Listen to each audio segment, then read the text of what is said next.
Selamat berjumpa kembali dalam layanan audio Sahabat Seperjalanan. Hari ini adalah hari Kamis 3 Desember 2020. Tema renungan dan saat teduh kita hari ini dengan tema berani berkata tidak. Berani berkata tidak. Firman Tuhan terambil dalam Matius pasal 5 ayat yang ke-37. Demikian bunyi firman Tuhan.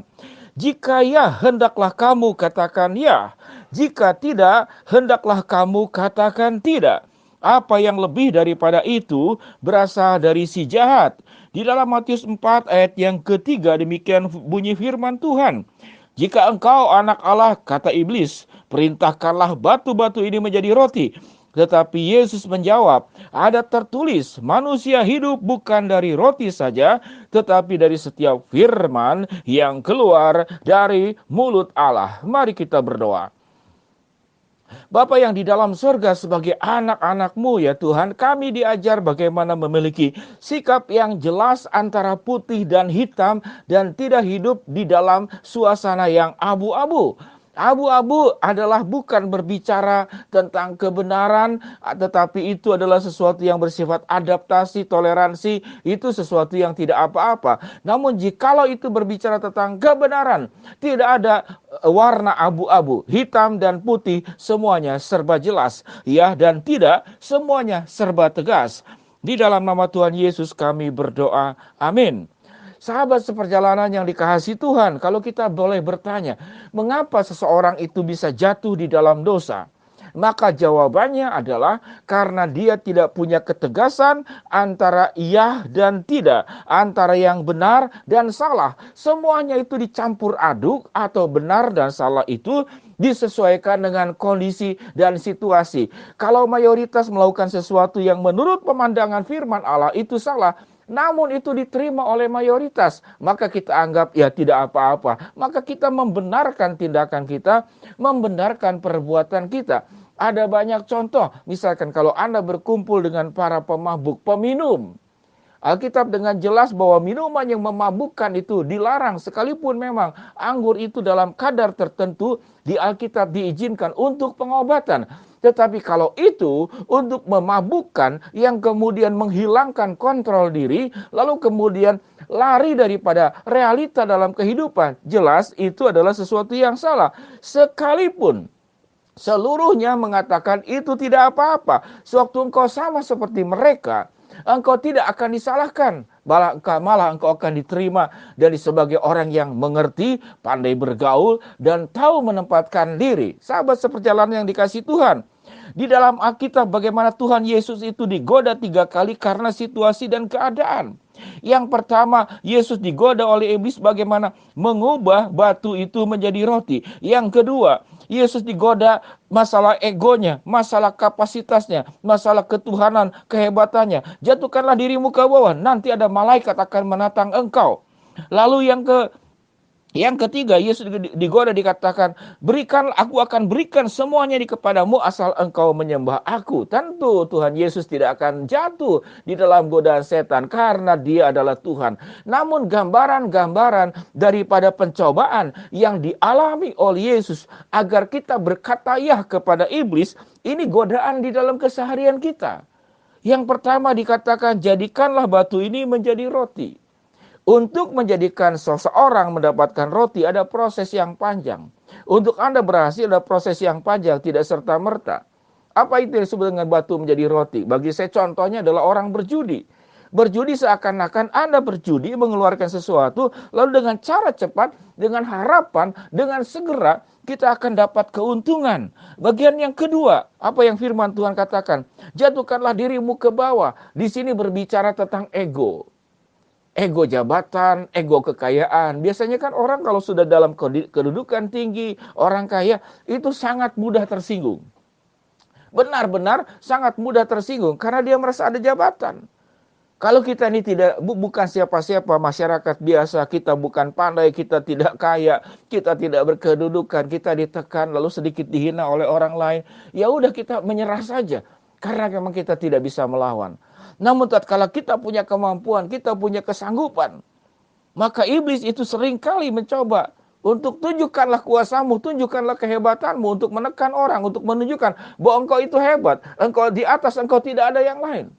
Berapa banyak orang-orang yang punya jabatan, yang kaya, yang pandai, kemudian jatuh di dalam dosa-dosa kesombongan, dosa-dosa ingin menunjukkan sebagai pribadi yang hebat. Ini godaan besar. Sahabat seperjalanan, khususnya bagi para pemimpin, siapapun Anda, mungkin ada mertua, mungkin ada orang tua, mungkin ada bos, mungkin ada pimpinan dalam perusahaan, atau ada pimpinan di gereja. Berhati-hati kepada godaan yang kedua ini. Seringkali kita ingin menunjukkan kuasa dan kehebatan kita untuk menunjukkan ini saya. Di atas saya engkau jangan macam-macam. Aku bisa mengendalikan bahkan menentukan nasibmu untuk masa depan.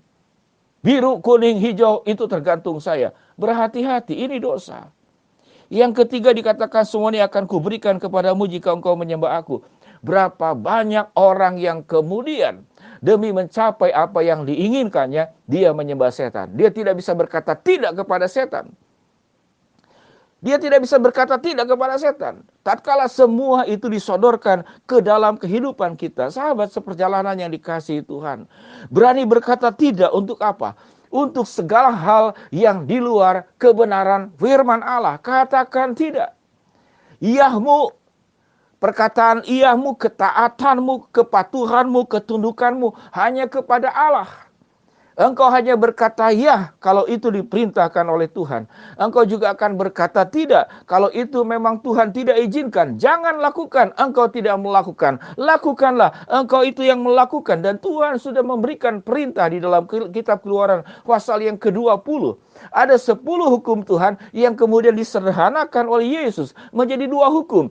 Kasihlah Tuhan Allahmu dengan segenap hatimu, dengan segenap akal budimu, dengan segenap kekuatanmu. Dan kasihlah sesamamu manusia seperti dirimu sendiri. Ini perintah. Sahabat seperjalanan yang dikasihi Tuhan, waktu kita mencoba di dalam keseharian-keseharian kita, di dalam kehidupan berumah tangga, di dalam dunia pendidikan, di dalam kehidupan bermasyarakat, di dalam dunia pekerjaan, dalam hubungan berelasi satu dengan yang lain. Beranikah kita berkata tidak untuk segala sesuatu yang dilarang oleh Tuhan? Kita akan berkata tidak untuk seluruh dosa-dosa yang dikatakan di dalam Alkitab. 10 hukum Tuhan, tidak mencuri, tidak membunuh, tidak berzina, tidak mengucapkan saksi dusta, tidak mengingini kepunyaan sesamamu, menghormati orang tua sebagai sesuatu yang harus kita lakukan. Tidak mengucapkan sembarangan nama Tuhan Allahmu, itu sesuatu yang harus kita lakukan. Tidak menyebut nama Tuhan Allahmu. Hormatilah dan kuduskanlah hari Sabat, itu adalah perintah. Lalu ada perintah yang dilarang, jangan membunuh, jangan berzina, jangan mencuri, jangan mengucapkan saksi dusta, jangan mengingini milik kepunyaanmu. Itu yang kita katakan juga tidak. Sahabat seperjalanan, apa keuntungannya sewaktu engkau itu benar di hadapan Tuhan dan berani berkata tidak untuk hal-hal yang memang dilarang oleh firman Tuhan? Maka sesungguhnya kita akan menjadi hamba yang setia, yang Tuhan katakan, hai hambaku yang baik dan setia. Masuklah dan ikutlah dalam kebahagiaan bersama dengan Tuhanmu. Sesungguhnya perjalanan hidup kita itu taat kepada siapa? Adalah ketaatan kepada Tuhan yang satu hari kelak nanti akan memanggil kita pulang ke rumah Bapa.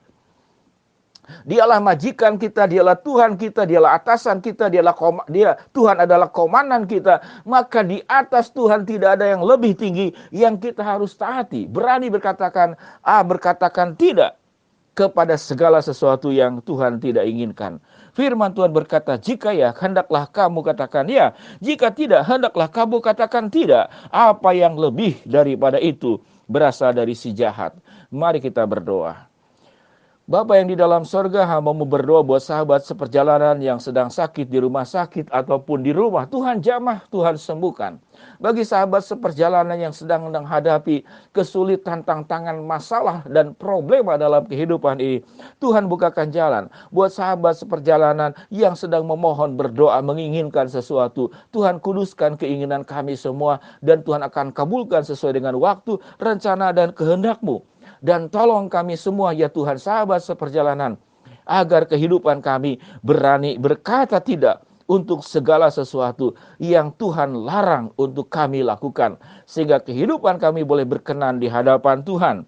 Terima kasih ya Bapa, dalam nama Tuhan Yesus kami berdoa. Amin.